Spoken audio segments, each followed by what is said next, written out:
అందరూ ముందుకు రావాల్సినటువంటి అవసరం ఉంది. ఇది దేశవ్యాప్తంగా ఉన్నటువంటి పరిస్థితి.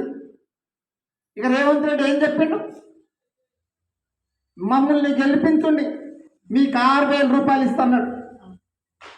2024 జనవరి నుంచి ఈ రాష్ట్రంలో ఉన్న వికలాంగులందరికీ 6,000 రూపాయల పెన్షన్ ఇస్తున్నాడు. జనవరి అయింది కదా, ఆగస్టులో ఉన్నాం. రేవంత్ రెడ్డి ముఖ్యమంత్రి 9 నెలలు అయింది. రేవంత్ రెడ్డి ముఖ్యమంత్రిగా బాధ్యతలు తీసుకొని కరెక్ట్గా 9 నెలలు అయిపోయింది. 10 నెలలకు అడుగు పెడుతున్నాం. 7 తారీఖు అనుకుంటే ఆయన ప్రమాణ స్వీకారం చేసింది. పెన్షన్ ఏమన్నా పెరిగిందా?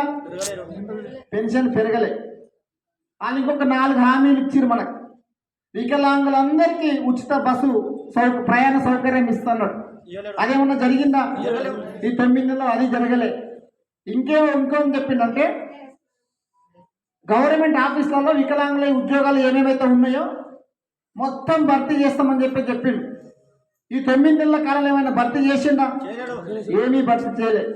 ఇంకొక మాట ఏం చెప్పిండంటే వికలాంగుల చట్టాలు ఉన్నాయి, ఎవడన్నా వికలాంగుల జోలికి వస్తే కరెంటు వైర్లు ముట్టుకుంటే షాకెట్లు కొడుతుందో తెలుసు కదా, తెలుసా కదా?